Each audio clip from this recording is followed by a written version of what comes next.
एक चिकित्सा प्रणाली, हमारा धीरज जी का जो इंटरेस्ट है वो भी क्या है जानने का, वो जानकारी लेके आए हैं।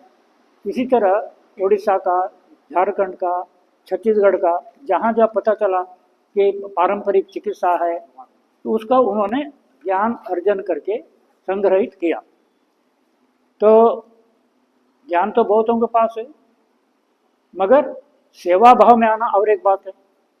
तो ज्ञान का लाभ पैसा कमाने में, ज्ञान का लाभ सेवा करने में, लोगों का दुख दूर हो, भले ही उसमें हमको कष्ट हो और इसमें प्रॉफिट बनाने की नहीं भी हो, मगर लोगों का सेवा करके उनका दुख दूर करें। खास करके हेल्थ एरिया में, आजकल का हेल्थ एरिया में आप सभी हम लोग जानते हैं, सब में कोई न कोई रोग भीतर है, कोई प्रकट हुआ, कोई प्रकट नहीं हुआ, आज नहीं तो कल होगा, इस तरह का सबकी एक स्थिति बनी हुई है। और रोग का इलाज करने के लिए हम जाते हैं, एक ही बात है भाई, एलोपैथी मॉडर्न वैज्ञानिक बोलते हैं, वैज्ञानिक प्रणाली है, तो उसका भी लोगों में एक भ्रम था, वो धीरे धीरे दूर हो रहा है। वैज्ञानिक बोल करके कितना इसमें नुकसान हो रहा है, मेडिसिन खा कर करके पैसा बर्बाद हो रहा है ना, हेल्थ और बिगड़ता जा रहा है, नए नए रोग आते हैं। तो ये सब देख करके लोगों में वे खोज है, इसका अल्टरनेटिव क्या है। तो अल्टरनेटिव भारत में बहुत सारा प्रणालियाँ रही। भारत ही एक ऐसा देश था जिसके ज्ञान क्षेत्र में सारा दुनिया में सबसे आगे था। गुरुकुल के माध्यम से ज्ञान का वितरण होता था। तो ब्रिटिश राज में तो उन्होंने देखा कि उनको हुकूमत करनी है, अब ये लोग बहुत संपन्न हैं। उन्होंने एक मैकाली करके रिसर्च किया कि यहाँ पर एक भी भिखारी उनको नहीं मिला, इतना लोग समृद्ध हैं। और ये सारा कारण क्या है इनका इतना विस्तार का ज्ञान का, गुरुकुल शिक्षा प्रणाली के माध्यम से लोगों को काफ़ी उन्नत करते थे। तो उन्होंने गुरुकुल को ही ख़त्म करना है, उन्होंने रेकमेंड किया।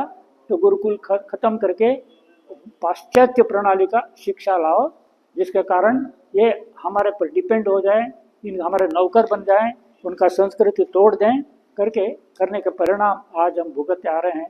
स्वतंत्रता होने के बाद जो हम आज़ाद हो के हमको अपना संस्कृति, अपना सभ्यता, अपना ज्ञान भंडार को बढ़ाने की बजाय उसी धारा में, पाश्चात्य धारा में राजनीति हो, अर्थनीति उसी धारा में चले गए, जबकि इसके बिना भी देश बहुत उन्नत था अंग्रेज आने के पहले, जिसकी संपन्नता देख करके दूर दूर के लोग आते थे, व्यापार के लिए भी और लाभ उठाने के लिए भी, ज्ञान का भी और धन का भी। तो आज ये स्थिति हुई है। इसलिए हम तो स्वास्थ्य क्षेत्र की बात कर रहे हैं कि घर घर में रोगी हो करके बैठे हुए हैं, और रोग होने का मतलब लोग भयभीत हैं। शहर में रोग होने, जितने कमाई सब चली जाएगी, है ना। कोई आज रोग बनते घबरा जाता है, ये टेस्ट करो, वो टेस्ट करो, डॉक्टर के पास जाओ, क्या क्या वो देख कर भयभीत होता है। कोरोना एक एग्जाम्पल है। तो कोरोना पीरियड में जितना एक पता चला है ना, लाइफ का क्या खतरा है, तो उसी कोरोना पीरियड में इन्होंने जाकर के जो बॉर्डर एरिया है किसानों का, लाखों की भीड़ होती थी बिना मास्क के, है ना, जिसको कोरोना बोलते थे, उनके पास बैठ करके जो छूना नहीं चाहते थे। मानी एक तो एक वहम है, इतना भयानक नहीं था जितना कि भयानक दिखाया, क्योंकि उसके पीछे एक व्यापार का उद्देश्य था। फिर उसको वैक्सीन देने के बहाने और एक साथ में चला गया, वैक्सीन भी कंपलसरी एक प्रकार से किया, बाध्य किया। बाद में पता चल रहा है उस वैक्सीन के कारण हार्ट प्रॉब्लम आ रहा है, वैक्सीन के कारण जो माने क्या कहेंगे बच्चे पैदा करने की क्षमता है वो भी खत्म हो रही है। तो वैक्सीन के कारण बहुत सारा कॉम्प्लिकेशन आ रहा है, मगर लोग वहाँ, सरकार भी नहीं बताएगी, माने क्या बोलते हैं WHO भी नहीं बताएगी, बोले सब कोरोना के कारण हुआ। मगर वैक्सीन, आजकल जो फाइजर ने जो कंपनी का भी जो खुलासा हुआ पाश्चात्य देश में भी, कई इसका साइड इफेक्ट देख करके क्लेम किया बिलियंस का, तो मानना पड़ा हाँ ऐसा होता है। तो ये सब परिणाम चैप्टर बीत गया, मगर और भी चैप्टर आ सकता है, क्योंकि एक षड्यंत्र चल रहा है, सभी को रोगी बना के रखो और हमारा मेडिसिन खाते रहे। तो इसका कोई इलाज नहीं, डायबिटीज़ का इलाज नहीं, BP का इलाज नहीं, किसी भी आस्थमा का इलाज नहीं, और कैंसर अल्टीमेट उसको तो सर्जरी होनी है तो उसका होना ही नहीं है। इस तरह का जो एक साइकोलॉजी तैयार की है, इस साइकोलॉजी में आकर हम सभी प्रभावित हैं कि एक मॉडर्निटी है, सरकार का झुकाव है, 5-5 लाख मिलेगा हाँ आपका ट्रीटमेंट के लिए, तो फ्री ट्रीटमेंट हो रहा है, मतलब वहाँ जाके क्या होता है ना, ये तो छुपी हुई बात आज धीरे धीरे सबके सामने आ रहा है।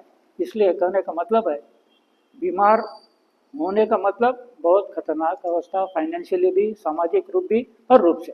तो बीमार में नहीं पड़ना है तो क्या करना है। तो भारत में इसकी कोई ज्ञान था स्वस्थ रहने का, आज बीमार पड़ गए, भारत में कोई ज्ञान था, परंपरा थी जिसमें रोग से मुक्त हो सके। तो ये एक चैलेंजिंग टास्क है जिसमें राजीव दीक्षित ने, जो एक कानपुर के आईआईटी के एक इंजीनियर हो करके भी जो रिसर्च करके जो कामयाबी करके दिशा पकड़ा दिया, हाँ एक अल्टरनेटिव है, आयुर्वेद में हमारा दम है ना, और जड़ी बूटी है जो मैं बहुत ही रोगों निवारण कर सकते हैं। तो उन्होंने एक धारा मैंने एक चलाई, उसमें कई लोग जुड़ भी गए, जिसमें हमारा ये भाई भी हैं। और रामदेव बाबा थोड़ा कमाई के पीछे गए, मगर कई लोग हैं कमाई के पीछे में सेवा करना, जिसमें से हमारा धीरज भी। तो हमारे संपर्क में करीब 2 साल से हुए। हमारा जो मेन सेंटर आनंद नगर पश्चिम बंगाल में जहाँ हम लोग रहते हैं, अभी तक करीब 4 कैंप्स किए हैं, ट्रेनिंग कैंप, क्योंकि ये ज्ञान जो है वितरण होना है, लोगों को शिक्षित करके अपना वैद्य खुद बनो, अपने गांव में एक अपना वैद्य परंपरागत वैद्य तैयार करें, ताकि ये एक ज्ञान वितरण का ट्रेनिंग प्रोग्राम भी लिया और जगह जगह जा कर के सचेतना करने का प्रोग्राम भी कर रहे हैं। और उसमें बालांगीर में हमें सहयोग मिला जगन्नाथ महाना का पिछले बार भी, और हमारा क्या नाम संदीप बागजी भी हैं, और त्रिलोचन वैदवे और एक धारा से जुड़ करके देखा, एक उत्साही का एक छोटा सा ग्रुप यहाँ है। इस काम को आगे कैसे बढ़ा सकते हैं, इनको विचार को मन में रखते फिर बालांगीर मैंने काम भी किया।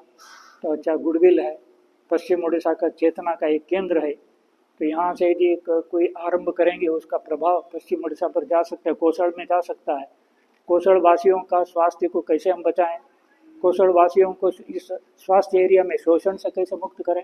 बीमार पड़ गया, बुरला जाओ, बुरला बोले कटक जाओ, है ना, कटक जाओ बोलेंगे फलाना जगह जाओ, तो ये जाते थे तो दौड़ाएंगे, ये दौड़ से बचना है।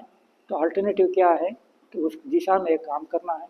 ये भावना लेके मैं यहाँ आया धीरज जी को लेके। तो 2 दिन का कार्यक्रम यहाँ दिया हूँ। फिर हमारा कार्यक्रम आगे जाके क्या कहेंगे, कोरापुट जाना है, 2 दिन को वहाँ, फिर रायपुर, झारसुगुड़ा इत्यादि होके फिर ये 31 तारीख वापस जाएंगे।